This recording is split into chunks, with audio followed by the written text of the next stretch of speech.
Tere päevast ja aitäh selle võimaluse eest siin rääkida ja ma nagu alguses mõtlesin tükk aega, et mis see siis see kõige olulisem oleks pereterapeutide poolt öelda. Ja üks on siis see, et ma töötan pereterapeudina iga päev, aga teine on ka see, et ma esindan pereteraapia ühingut, ehk siis meie ühingus on üle 200 liikme, kõik on praktiseerivad pereterapeudid. See tähendab seda, et me näeme iga päev nii lahutatud perede puhul või lahku läinud perede puhul seda vanematest võõrandumist, aga me näeme ka peredes, kes ei ole lahutanud. Ja need teemad on väga-väga tundlikud ja sensitiivsed. Ja nüüd see dialoog laste nimel on siis mõni aasta tagasi Eestisse esindatud üks programm, millest ma ka hästi lühidalt räägin ja mis kõige tähtsam on see, et meil on tulnud välja mõju-uuring. See ei ole väga suure valimiga, aga meie jaoks on ta olnud hästi oluline näha, et kas see koolitus, mis on mõeldud lahku läinud vanematele, kes ei suuda oma lapsi jagada, kellel on väga-väga kõrge konfliktsus, et kas see annab mingitki tulemust, kas see jõuab kuhugi kohale, sest selles igapäevapraktikas, mis me näeme, et kui tuleb paar või saadetakse sotsiaalsüsteemi poolt paar, kes on hästi kõrge konfliktsusega, nad on lahku läinud ja nad ei suuda oma lastega hooldusküsimust ära lahendada, siis praktiliselt ei ole nendega seal nõustamistoas midagi teha. Et neil ei jõua need infod, see valu, see konfliktsus, see tohutu teineteise ainult probleemina nägemine, teineteise, kuidas ma ütlen, et see teine ründab mind ainult tahtlikult, et see on nii jõuline, et terapeut ei pruugi suuta sekkuda ja selleks on vaja teisi viise. Aga täna ma mõtlesin, et ma räägin just sellest perekontekstist, sellepärast, et vanematest võõrandumine ei ole seotud ainult selle tuumperega või lahku läinud tuumperega. See on põlvkondade protsess, põlvest põlve. Ja me saame vaadata pereteraapias joonistades genogrammi, vaatame kuskil 4 põlvkonda, aga tegelikult, kui me vaatame veel rohkem laiemalt, siis see on mõjutatud mitmest põlvkonnast. Ja see on mõjutatud väga palju sellest, millised on väärtushinnangud, millised on sotsiaalses keskkonnas ja ühiskonnas elamise reeglid, kuidas vaadatakse ema rolli, kuidas vaadatakse isa rolli. Ja siis ma paningi nendele slaididele just see, et on mingisugune kamp või ma ei tea eesti keeles, mis sõna see on, mingisugune hunnik mõtteid inimeste peas, hirme inimeste peas, mida arvatakse, mis siis kõik juhtuma hakkab, on ju. Ja üks kõige suurem uudis, mida pered siis teada saavad, on ikkagi see, et nad saavad lahku minna ja lahutada ainult mehe ja naisena, nad ei saa vanematena lahku minna. Ja see on tõsiselt ahaa-elamus väga paljudele paaridele. Mul käib ka väga palju paare, kes veel ei ole lahku läinud, vaid nad on siis sõna otses mõttes selles etapis, kus nad peavad otsustama. Ja siis nad saavad aru, et kui nad näiteks lahutavad, siis mõnes mõttes ei kao mitte kuhugi see, mis nende vahel on olnud. Nad peavad õppima ikkagi vanematena koostööd tegema. Siis järgmine suur uudis on see, et lapsed vajavad mõlemad vanemat ja see tuleb küll nüüd selle kaudu, et väga kaua on olnud ühiskonna normiks see, et isad lähevad tööle peale lapse sündi, emad jäävad koju ja tundub nagu ema ja emaga kiindumussuhe oleks see primaarne. Et selle muutus praegu ühiskonnas, ma arvan, liigutab mägesi meie järgmistele põlvkondadele. Ja selle kaudu hakkavad järjest rohkem vanemad aru saama, et mõlemad vanemad on olulised. Nüüd, mida rahumeelsem on vanemate vaheline suhe, seda tasakaalukamad on lapsed. See on nüüd iga lahutava või lahku läinud pere enda kogemus. Mida rohkem nad lasevad lahti sellest konfliktsusest, tülidest, no see on nii magus vaadata probleeme teises. Ka näiteks need, et kui lahku läinud paarilistel tekivad uued partnerid, no küll see liidab hästi kirudes seda eelmist. No tõsiselt, see on kohe magus teema, on ju. Aga kui vanemad lasevad sellest lahti, loovad selle iseendasse tasakaalu, siis seda tasakaalukamaks muutuvad lapsed. Nüüd, mida lapsed siis vajavad? Ega nad vajavad peamiselt seda, et vanemad tuleks iseendaga toime, just iseendaga, mitte teisega. Mida paremini inimene saab endaga kontakti, mida rohkem ta rahustada ennast suudab, mida paremini ta endaga toime tuleb, seda paremaks eeskujuks on ta oma lastele. Ja seda vähem ta muidugi on ka konfliktne ekspartneriga. Nüüd peamine, mis ma kuulen nõustamistoas. Ei, lapsed jäävad minuga elama selle pärast, et see on tohutu laste solgutamine 2 kodu vahel. See on tüüplause, mida ma iga päev kuulen. ja siis me joonistame genogrammi ja ma küsin, kust see mõte tuleb, et see on laste solgutamine. Ja ma näen, kui see on naine, siis ma näen naisliinide mõtteid, kui see on mees, näen ma nende ema ja ema liinide mõtteid. Et see laste solgutamise mõte tuleneb ikkagi eelnevatest põlvkondadest ja mis peamine sellest, et ei ole olnud peremudelit, kus isa on lähedane. Võib-olla on ema lähedane, võib-olla seal on isegi üleseotust, aga isa on kas puudu või perifeerne, ehk siis ei ole osalenud laste kasvatuses. Ja nüüd, kui seesama naisklient näiteks peab kujutama ennast ette rolli, et ta saab oma isaga lähedasemaks, siis see loob paanika. Kui ta mõtleb, et äkki nende ühised lapsed saavad oma isaga lähedasemaks, siis see tekitab paanikas, nad ei oska, nad ei ole näinud seda põlvkondade viisi.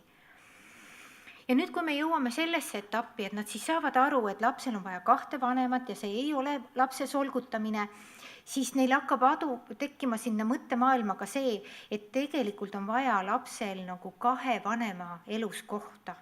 Mitte siis seda, et ta tõesti käib ühel vanemal külas, vaid see, et tal on 2 kodu, isa juures on kodu ja ema juures on kodu, sest see annab tasakaalu. Minu kogemuses klientidega ei tähenda see seda, et neil peab olema kopeeritud toad ema ja isa juures, ei pea. Lapsed ei vaja tegelikult üldse neid asju, see on jälle mingi täiskasvanute mõttemaailm. Lapsed vajavad vanemat, kes keskenduvad ja on nende jaoks olemas. On nüüd selles hetkes, selles ajamomendis, kui nad oma vanemaid vajavad. Nüüd, üks suur probleem, mis juhtub lahku läinud vanemate puhul on see, et kaasatakse lapsed sellesse valusse, mis on olnud lahutuse või lahkumineku korral. Ja tihtipeale hakkavad ikkagi vanemad oma mõtteid, valu, tundeid jagama selle teise vanema kohta oma lastele. Ja sellel on ikkagi väga suur oht. Nad tõmmatakse sinna vanemate suhtesse, laps ei saa olla vanematele psühholoog või terapeut või siis mure ärakuulaja. Üldiselt on nii, et vanema ülesanne on vähendada oma lapse ärevust ja vähendada muret. Et kõik lapsed, kes siia ilma sünnivad, saavad instinktiga kaasa selle omaduse, et ta peab jääma ellu. Ja kui vanemad ei ole piisavalt kompetentsed oma iseendaga toime tulema, siis lapsed võtavad selle rolli üle ja hakkavad hoidma oma vanemaid. Mõnikord me näeme seda pisikesest peast. Laps ei oska veel kõndida, aga juba ta hoolitseb oma ema eest, kes on liiga emotsionaalne, või juba ta klammerdub oma isa külge, kes tunneb ennast sellise nõrga isana, sest tal ei ole oma isa näiteks olnud. Et sellele ma palun alati vanematel tähelepanu pöörata, et kui ärev on laps tema pärast, et kas laps kuulab nüüd vanema muresi või kas ta üldse julgeb vanemale ka midagi jagada endast, mis temaga toimub. Nüüd jällegi ma ei leidnud üles neid uuringuid ja linke, mida ma olen lugenud, aga üks, mis ma siis olen lahku läinud või lahutatud vanemate uuringutest välja enda jaoks noppinud, on see, et kui vanemate kooselu või abielu on väga konfliktne, nad ei austa ega ei armasta teineteist, nad näevad teineteist ainult selle probleemina, kui raske on temal endal elu, eks ole, siis see kahjustab kordades rohkem lapsi, kui see, et vanemad otsustavad lahku minna või lahus elada. See pidev pinge, ärevus, mure, ebastabiilsus, et sa ei tea, mis viisil hommikul ärkad ja kas seal lahvatab tüli vanemate vahel või kui nad on kahekesi, suudab ema-isa veel tasakaalus olla ja siis lahvatab kõik see ärevus lapse peale. Et see kahjustab väga-väga palju lapsi.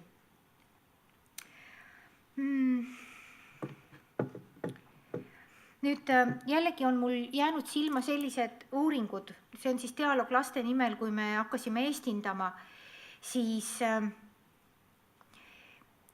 need vanemad, kes enne lahutust olid siis sellises või lahkuminemist, olid väga kõrgses konfliktsustasemega suhtes, nemad reeglina jätkavad ka peale lahutust sellist konfliktide taset, neil on väga raske lasta sellest konfliktist lahti.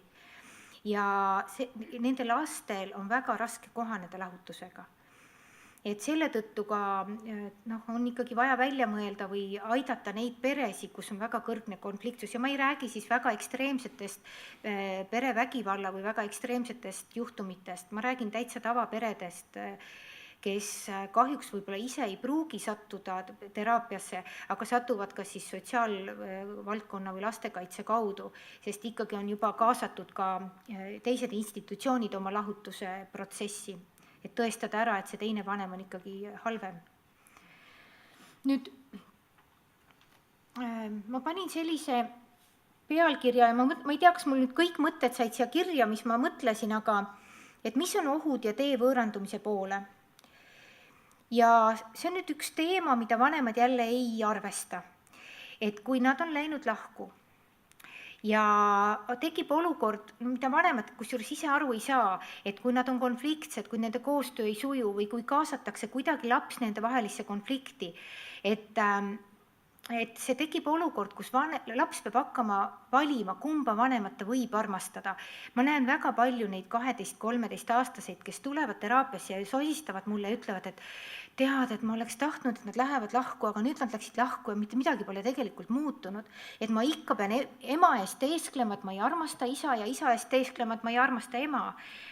Et tegelikult see laps võõrandub mõlemast vanemast. Ka samamoodi, et ta jääb näiteks ühe vanemaga elama, ema juurde elama, ta on küll väga lojaalne oma emale ja aitab oma ema palju, aga emotsionaalselt ta on pettunud. Ta tunneb, et ta on nähtamatu oma enda tunnetega ja ta ikkagi võõrandub mõlemast vanemast. Ehk siis, et see loomulik mina eristumise protsess, mida iga laps peab läbi tegema selleks, et ühel hetkel oma vanematest eemale astuda ja kodust välja minna ja hakata ise oma elu elama, oma pere luua, et see ikkagi saab kannatada. Jäädakse kinni selle ühe vanema loosse ja see muster kordub järgmises põlvkonnas ehk nende enda paari ja peresuhetes. Nüüd, kui nüüd see laps jääb elama näiteks ühe vanema juurde või ta on väga sulandunud just ühe vanemaga, nende kõrge konfliktsusega paaride või lahkuläinud paaride puhul, mida ma näen, on see ka siis, et kuna see ärevus on ikkagi niivõrd kõrge, kuidas vanemad toime tulevad, siis võib juhtuda see, et need teismeea ülemineku perioodid, kus teismeline peab katsetama ja riskima ja tegema oma elus samme, et saada aru, kuidas see maailm toimub ja see on väga elevust tekitav protsess, siis nad tegelikult võtavad rohkem riske, kui oleks üldse eakohane ja panevad ennast suurde ohtu. Mõnikord nad ka rebivad ennast emotsionaalselt lahti, et see cut-off tähendabki seda, et ta tõesti, ta küll elab majas isa juures või ema juures, ta käib mõlema vanemaga läbi, aga ta tegelikult ei jaga ennast enam üldse. Vanemad ei tea mitte halligi, kus ta käib, kellega ta on, mida ta kogeb. Mul on olnud noori kliente, kes on väga raskeid traumasi üle elanud ilma, et need vanemad üldse teaks. Mul oli 15-aastane tüdruk, kes oli 4 aastat ennast lõikunud, ennem kui ema nägi. Mõtles küll, et miks tütar viimased aastad kannab pikki varrukaid ja sukapükse ja ta ei tulnud kunagi selle peale, et tüdruk vigastab ennast. Et sellised ekstreemsed asjad tekivad ja täiesti tervetes peredes on ju. Nüüd loomulikult on siis see noor mõjutatud rohkem eakaaslaste poolt ja siis ootamatult avastab vanem, et tal on tekkinud halvad eakaaslased tema lapsele. No kust need halvad eakaaslased tulevad? Ikka nendest samadest peredest, eks ole. Sarnastest täiesti peaaegu toimivatest lahku läinud peredest on ju. Aga mis selle noorega juhtub või lastega juhtub, on see, et nad tunnevad väga suurt isolatsiooni oma perekonnast ja väga vähest toetust. Ehk siis, et laps isoleerib ennast ära ja mis tekib vanematest, nad jällegi on hädas sellega, et ärevus tõuseb ja mis lapsega juhtub. Nii, nüüd ma vaatan 3 minutit ainult, väga kurja. Et mida siis teha, et kuidas see põlvkondade mõju avaldub, siis juba ma ütlesin, eks ole, et see muster läheb põlvest põlve edasi.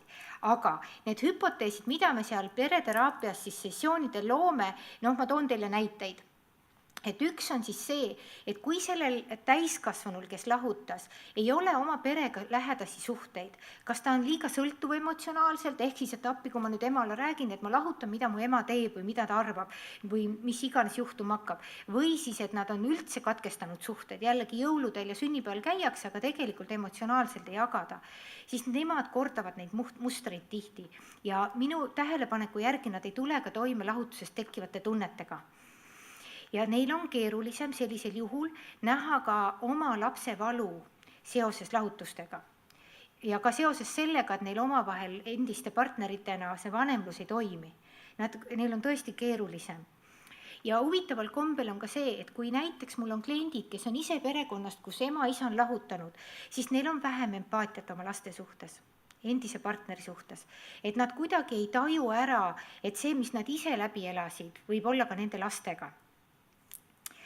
Ja nüüd tänu sellele siis ka, et partnerid ei tule või partnerid on kas siis kordavad oma mustreid või on üleseotuses või katkestuses oma vanematest, et siis neil võib olla ka selline olukord, kus nad tõesti ei saa toetuda oma päritoluperele, ei saagi minna oma vanemate juurde või neil ei ole enam vanemaid ja öelda, et tead, täitsa jama, ma pean nüüd natuke sinu juures puhkust võtma, et ennast taastada.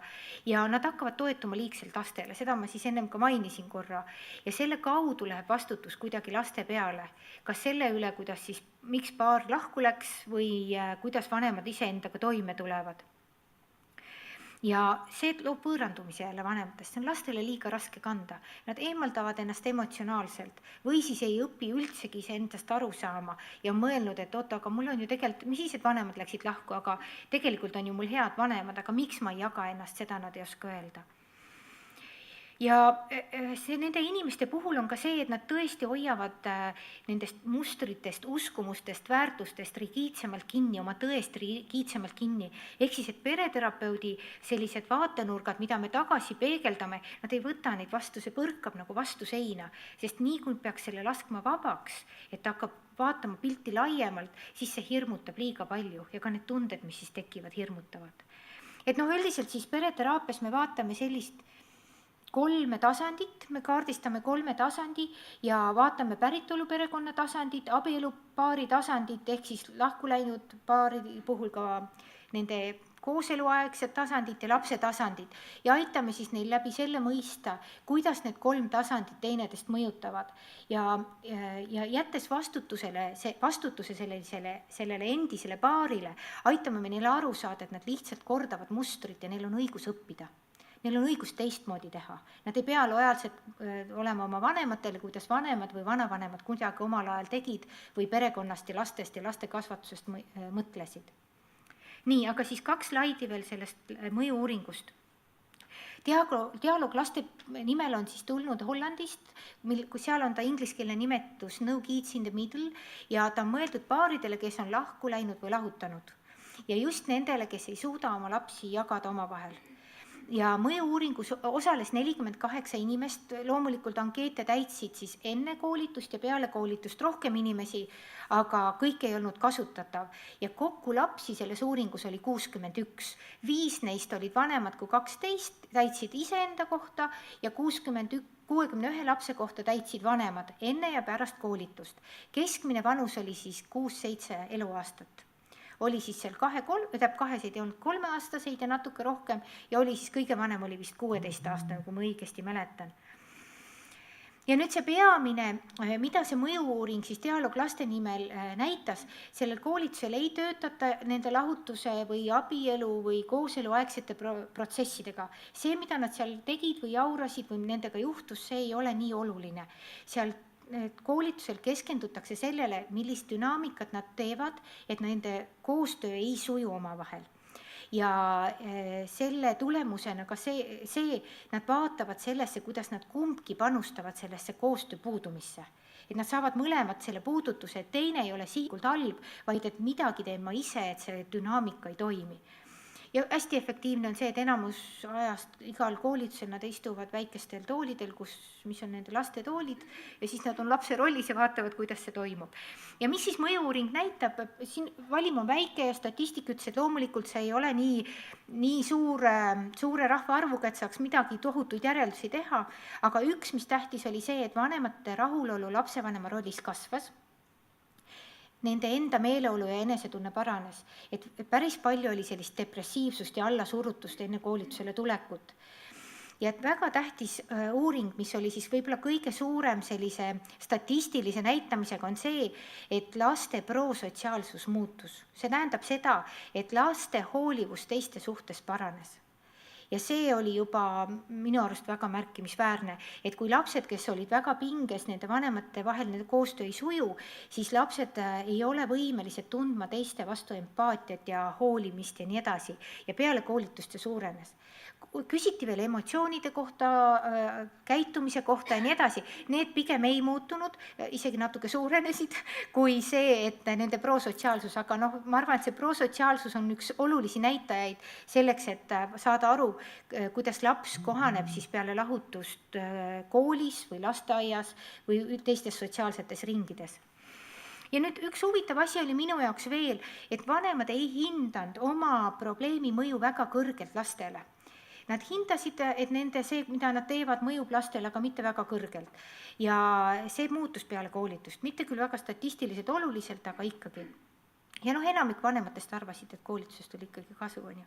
Ma panin siia ka ühe diagrammi selle prosotsiaalsuse kohta, et see hall alumine joon näitab siis rahvastiku keskmist, ehk statistik tegi siis Tai uuringute rahvastiku keskmisega kogu aeg võrdlust kõikide asjade kohta ja roheline on siis enne koolitust ja siis heleroheline on peale koolitust. Et kui vaadata siis näiteks käitumist enne ja peale koolitust, siis seal väga suuri muutusi ei ole ja samas ta ütles, ka statistiliselt ei ole rahvastiku keskmisega väga suuri erinevusi, vaid see näitab lihtsalt ealisi iseärasusi nende laste puhul. Aga meie paneme siis rõhu sellele, et kuidas lapsed ikkagi mujal väljaspool kodu toime tulevad koolis ja lasteaias ja sotsiaalses keskkonnas. Nii, ja siis on üks lause, mida ma oma armsatele klientidele, lapsevanematele koolitustel iga kord meelde tuletan.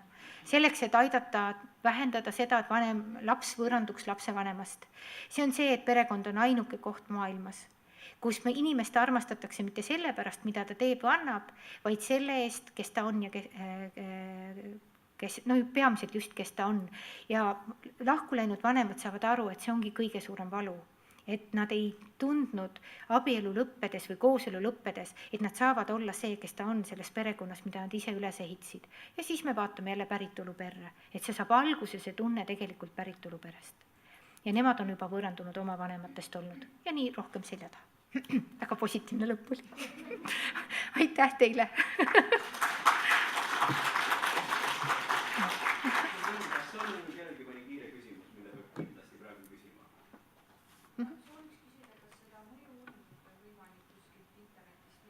Jaa, on üles panemata kodulehele, aga on võimalik leida. Ja me paneme üles, see tuleb üles Dialoog laste nimel kodulehele ja ka Pereteraapia Ühingu kodulehele. Praegu on üks suur konverents tulemas ja selle eel on kõik jäänud seisma. Mul on üks küsimus, et ma võin sina. Kuidas sul praktikas on, et kas see on peres, et kus isa on kaugel perest või ema on üksi ja suhted lapsel on isaga väga kaugel, et kas seal on seda tendentsi ka, et laps otsib sellist rolli eeskuju mujal või tal ei ole sellist mehelikku eeskuju võtta? Ehk siis, kui ma aru saan sinu küsimusest, et kas laps, kui ta oma isa on temast kaugel, saaks leida kellegi teise meesterahva kaudu selle rolli eeskuju, et praktikas on näiteid selliseid. Ja kui sa praktika kohta küsid, ja ma arvan, et isa ei saa otseselt asendada, ei ole võimalik, aga saab mingit rolli eeskuju anda vanaisa, onud, kehalise kasvatuse õpetajad, kes on meesterahvad ja nii edasi. Et loomulikult seda mees eeskuju, eriti poistele, saavad anda ka teised mehed, aga isa asendada ei saa. Isa vastu armastust, mis ta on kodeeritud tundma, selle äravõtmine on minu arvates laste suhtes kuritegu. Praktikas selles suhtes on juhtumeid või kas see paradigma või see hüpotees peab paika, et need lapsed, kelle isa suhe on kauge, et nemad otsivad neid rolli eeskujusid rohkem? Ja ei.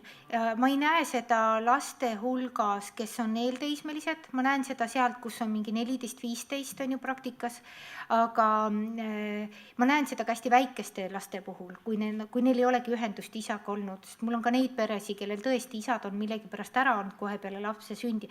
Täna on seda vähem, nõukogude ajal juhtus palju, et laps sündis ja isa läks kohe sõjaväkke ja nägi oma last alles 2-3 aastasena.